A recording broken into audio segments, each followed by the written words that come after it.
No todo pensamiento sombrío es producto de la debilidad o del fracaso. Muchas veces es un reflejo directo de un instinto primitivo que habita en la mente humana desde sus orígenes. El cerebro, desde su formación evolutiva, no fue diseñado para hacernos felices, sino para mantenernos vivos. Y la supervivencia por sí misma no requiere esperanza, sino vigilancia. Ser sensible al peligro, desconfiar de lo desconocido, anticipar tragedias y fracasos. Todo eso no es una falla de la mente, sino parte de lo que permitió a la especie humana resistir al caos impredecible de la naturaleza. En este escenario, el pesimismo no es una elección consciente, sino una programación silenciosa. Funciona como un sistema de alarma que nunca se apaga, un filtro oscuro por el cual toda experiencia es evaluada con cautela. El mundo puede ofrecer belleza, pero la mente se orienta, ante todo, hacia lo que amenaza, lo que puede salir mal, lo que debe evitarse. Este instinto, cuando no se comprende, se transforma en angustia, pero cuando se revela, muestra que el pesimismo es menos un defecto del individuo y más una característica de la propia conciencia humana. El pensador pesimista no es necesariamente alguien amargado. Muchas veces es solo alguien que ve el mundo con menos velos, alguien cuya mente no logra aceptar la ligereza ilusoria que otros adoptan para soportar la vida. Esa lucidez inquieta, aunque difícil, también es una forma de honestidad. Y es desde ese punto que Schopenhauer comienza a erguirse como una sombra lúcida sobre la historia de la filosofía. No intenta borrar el sufrimiento de la existencia, ni lo ignora. Lo reconoce como fuerza motora, como esencia de la vida que no piensa, que desea, que sufre por desear. Dentro de este instinto oscuro nace la melancolía silenciosa que tantos cargan sin nombre. El malestar persistente, incluso en los buenos momentos. La sensación de que algo está detrás de cada sonrisa, al acecho. No se trata de debilidad emocional, sino de un funcionamiento cerebral que privilegia la anticipación del dolor como forma de protección. Y es precisamente este mecanismo el que moldea la forma en que vivimos, reaccionamos, amamos, nos alejamos. Comprender esto no elimina el peso, pero lo reposiciona. Y tal vez, en ese realineamiento, surja el primer destello de una conciencia verdadera sobre lo que significa tener un cerebro pesimista. Para Arthur Schopenhauer, el sufrimiento no es un error en el camino de la existencia, sino su propia estructura. La mente que piensa es también la mente que sufre, y cuanto más consciente se vuelve, más se acerca a esa verdad innegociable. Vivir es desear, y desear es frustrarse. Su filosofía no nace de la abstracción distante, sino de la observación directa de la condición humana. Mira la vida sin la lente del optimismo, y al hacerlo, revela un cuadro que pocos tienen el valor de enfrentar. En la base de todo hay una fuerza irracional, una pulsión incesante que mueve todo lo que vive, la voluntad. Esta voluntad no tiene dirección, no tiene paz, no tiene fin. Solo quiere y al querer arrastra a todos los seres hacia el ciclo infinito de deseo, insatisfacción y dolor. El cerebro pesimista en este contexto es solo el reflejo biológico de una verdad metafísica. Presiente lo que la razón intenta negar, no se deja engañar por los disfraces del progreso o las promesas de felicidad futura. Reconoce, aunque sea inconscientemente, que hay algo profundamente disonante entre la lucidez de la mente y la mecánica de la existencia. Para Schopenhauer, esa disonancia es inevitable. El sufrimiento no es una excepción, es el telón de fondo silencioso de todas las experiencias. Esta visión no busca consolar, no ofrece salidas fáciles, ni esperanza disfrazada de racionalidad. Apunta a la raíz, y al hacerlo, expone cuánto del comportamiento humano es un intento de huir de ese reconocimiento. Inventamos distracciones, ideologías, creencias e incluso un optimismo forzado para evitar este encuentro con lo real. Pero la mente pesimista, la que piensa demasiado, siente demasiado y anticipa demasiado, es precisamente la que ya no puede escapar. Ha ido demasiado lejos en su lucidez, tocó el centro de la voluntad y percibió que allí no había descanso. Schopenhauer no desprecia esta mente, por el contrario, la considera privilegiada, pues es la única capaz de contemplar la existencia con verdad. Pero esa verdad no viene sin costo, exige renuncia, exige atravesar el sufrimiento en lugar de rodearlo. El filósofo no ofrece el consuelo de la cura, sino el alivio de la comprensión. Y a veces, comprender lo que duele, incluso sin resolverlo, ya es el inicio de un tipo de libertad silenciosa, aquella que nace de la aceptación de lo inevitable. Mucho antes de que la filosofía diera un nombre al sufrimiento como estructura de la existencia, el cuerpo ya lo sentía. Y dentro del cuerpo, el cerebro siempre funcionó como guardián del dolor, no en el sentido emocional o poético, sino biológico. La neurociencia moderna revela algo que solo confirma lo que Schopenhauer intuía sin necesidad de exámenes o laboratorios. El cerebro es, por naturaleza, más atento a lo que amenaza que a lo que conforta. Responde con intensidad a lo negativo. Graba con más fuerza los traumas que los momentos de paz y crea mapas mentales basados en la anticipación del riesgo.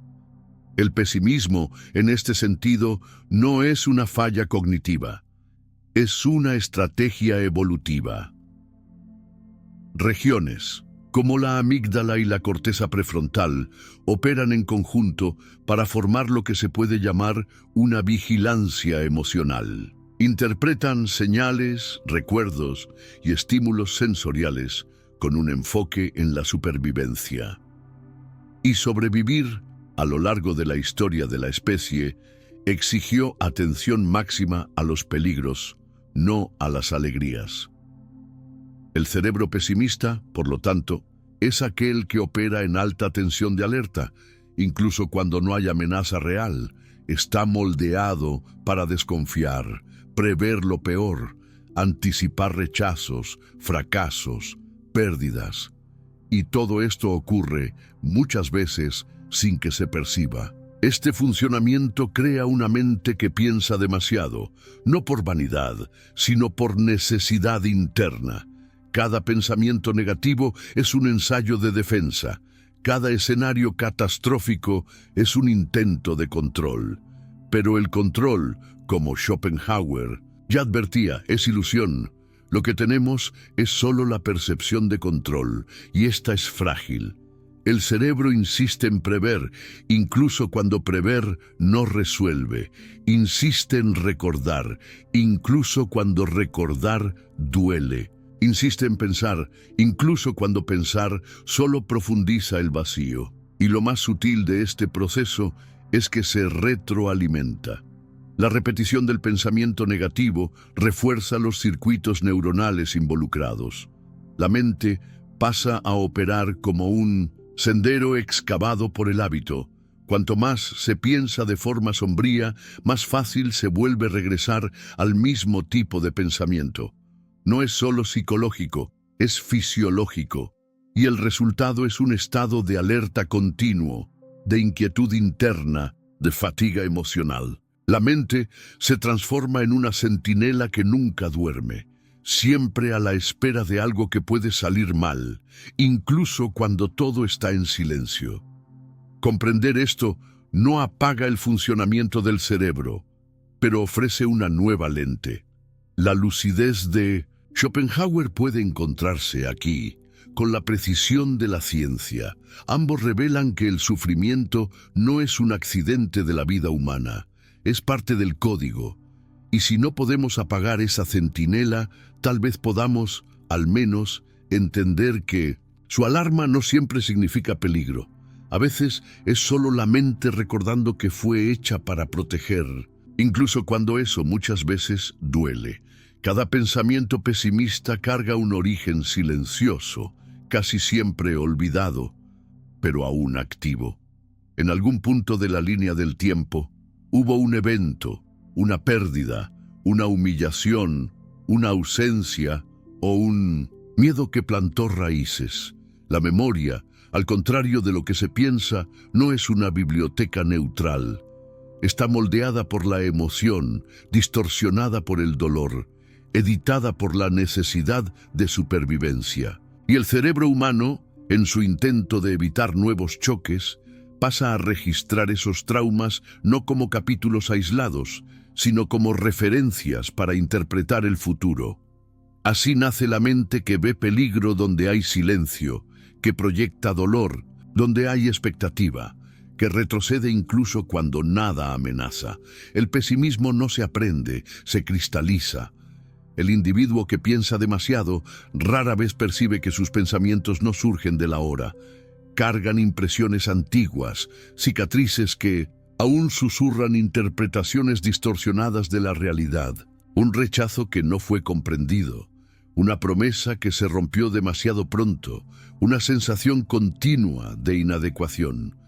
Todo eso se acumula en las capas internas de la identidad, moldeando la forma en que la mente opera. Lo que se presenta como pensamientos racionales, muchas veces, solo una defensa emocional disfrazada. La mente se construye sobre el miedo, y a partir de eso, llama real solo a aquello que confirma sus heridas. Schopenhauer anticipaba este conflicto al tratar la voluntad como una fuerza ciega que impulsa la vida, pero también la condena. La memoria, para él, es una prisión que mantiene a la mente atada al dolor ya vivido, impidiéndole percibir el presente con neutralidad. Cada recuerdo regresa con peso, cada experiencia es filtrada por una historia interna que siempre espera lo peor. Y lo más profundo de esta construcción es que con el tiempo, la mente deja de distinguir entre lo que fue vivido y lo que es solo anticipado. El sufrimiento se vuelve continuo, no porque el dolor esté presente, sino porque se ha incorporado como una lente. Este enraizamiento del pesimismo en la identidad crea un tipo específico de personalidad, desconfiada, introspectiva, ansiosa, muchas veces silenciosa. El individuo se repliega no por debilidad, sino por agotamiento. Cada nueva relación, cada nueva elección, lleva consigo el riesgo de revivir lo que ya dolió. Y por eso, la mente prefiere anticipar la caída para no tener que sorprenderse con ella. No se trata de falta de optimismo, sino de protección. Un sistema emocional que se cerró para evitar nuevas rupturas, aunque eso cueste la propia ligereza de existir. Entender cómo el pasado moldea la forma en que pensamos el presente no es una tarea fácil, pero es, tal vez, el primer paso para deshacer el vínculo invisible entre memoria y miedo. El pesimismo, enraizado en la identidad, no se disuelve con frases motivacionales. Exige escucha, exige respeto, exige tiempo, porque solo quien reconoce el origen de su propia oscuridad puede poco a poco comenzar a atravesarla sin perderse dentro de ella. La mente que sufre también desea escapar. Y es en ese impulso de huida donde la esperanza surge como una promesa silenciosa. Aparece como un brillo lejano en medio de la niebla del dolor, una idea de que en algún lugar más adelante algo será mejor, más ligero, más justo. Pero para Schopenhauer, esta promesa lleva consigo una ironía oculta. La esperanza, aunque Esencial para la supervivencia psicológica, es también una prolongación del deseo y, como todo deseo, trae consigo el germen de la frustración. Esperar es proyectar, proyectar es desear, desear es sufrir. Y así, incluso aquello que nos sostiene emocionalmente también puede mantenernos encadenados. La esperanza puede verse como combustible, pero también como distracción. Es ella la que mueve a la mayoría de las personas en el día a día, incluso cuando la lógica insiste en advertir que nada garantiza el cambio. La mente pesimista, por el contrario, ve esta dinámica con escepticismo. Ya experimentó la caída después de la expectativa, ya sintió el sabor amargo de creer para después ver todo desmoronarse. Por eso resiste a la esperanza no por orgullo o negatividad, sino por instinto. Un instinto que protege el corazón de las promesas que no se cumplen. Schopenhauer veía esta tensión como parte del dilema humano. La vida se sostiene por deseos que nunca se cumplen plenamente. La esperanza alimenta este movimiento, renovando la voluntad, manteniendo la rueda girando. Pero esa misma esperanza es la que nos impide aceptar el momento tal como es. Siempre apunta hacia el después, manteniéndonos en un estado de espera, incluso cuando todo lo que tenemos es el ahora. En este sentido, el consuelo que ofrece puede ser al mismo tiempo una forma de anestesia, una forma delicada de posponer el dolor y también la verdad. En el cerebro, la esperanza activa sistemas de recompensa, dopamina, visualizaciones positivas, construcción de narrativas internas optimistas. Todo eso tiene un efecto real: la esperanza. Alivia la ansiedad, regula la emoción, reequilibra la perspectiva. Pero cuando se usa en exceso, se transforma en un velo, encubre la realidad, edita los hechos, distorsiona las señales. Y cuando ese velo cae, el impacto es muchas veces más destructivo que el dolor original. El optimismo ingenuo, al igual que el pesimismo absoluto, puede llevar al colapso.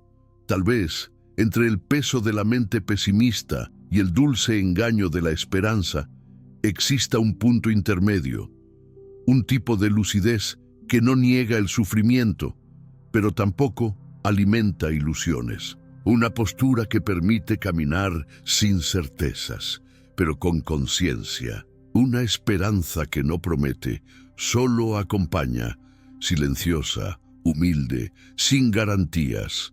Una esperanza que no anestesia, sino que sostiene. Y tal vez esa sea la más rara de todas, aquella que sobrevive incluso cuando ya no hay nada en qué creer, salvo el propio acto de seguir adelante. Cuando el cerebro se acostumbra a esperar lo peor, comienza a actuar como si lo peor ya estuviera en camino. Esto moldea decisiones, altera rutas, interrumpe acercamientos. El comportamiento deja de ser una respuesta al presente y pasa a ser una defensa contra futuros que aún no han sucedido. Es así como el pesimismo, silencioso y persistente, comienza a rediseñar la vida. Elecciones seguras, relaciones evitadas, caminos interrumpidos antes incluso de comenzar. Todo eso no porque algo salió mal, sino porque la mente aprendió a temer que salga mal. Este patrón es más común de lo que parece. Quien piensa demasiado, también calcula demasiado, interpreta demasiado, duda demasiado.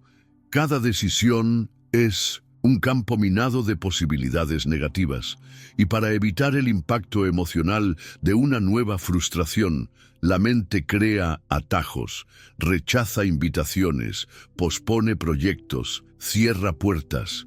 No por indiferencia, sino por protección.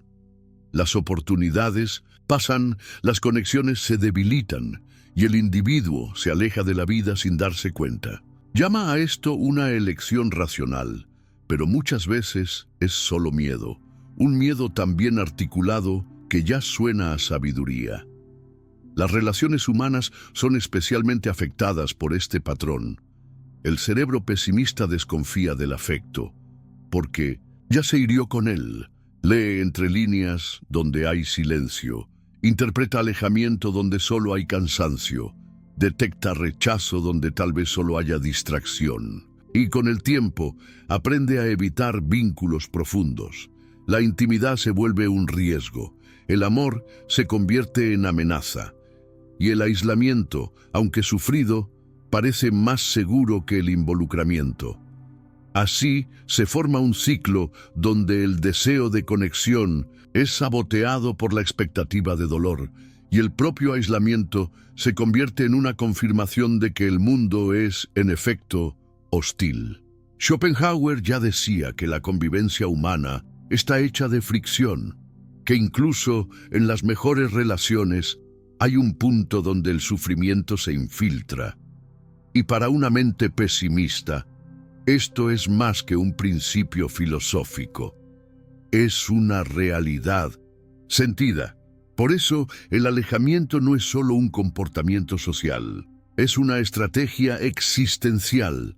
El intento de reducir daños, de controlar aquello que no se puede prever, el otro, y al reducir ese contacto, el individuo se convence de que está en paz. Pero detrás de esa paz, muchas veces, hay solo ausencia, de ruido, no serenidad. Con el tiempo, el aislamiento se cristaliza como identidad. El individuo no solo está solo, comienza a creer que debe estarlo. Y así, aunque desee la conexión, ya no sabe cómo entregarse sin esperar la caída. La mente se cierra, el cuerpo se retrae y el mundo se convierte en un lugar de observación distante, nunca de vivencia plena. Todo esto porque en algún punto el dolor moldeó el pensamiento, y el pensamiento moldeó el comportamiento, y el comportamiento comenzó a escribir la historia. Existe un campo silencioso dentro de la mente de quien siente el mundo con intensidad. Un lugar donde dos fuerzas opuestas se encuentran, el escepticismo que observa todo con frialdad y el deseo ingobernable por algo que traiga sentido, belleza o redención. Este enfrentamiento no ocurre con violencia, sino con una melancolía constante. De un lado, la lucidez que desenmascara las ilusiones. Del otro, el alma que insiste en querer creer. La mente dice, no va a funcionar. El corazón susurra, ¿y si funciona? Y así, cada gesto, cada intento de entregarse, se convierte en el escenario de una batalla invisible.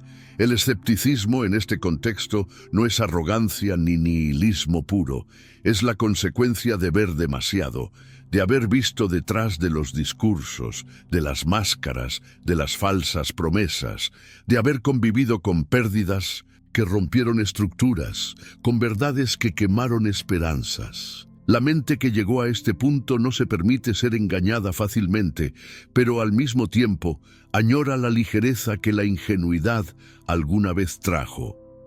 El deseo por luz aún late, aunque apagado.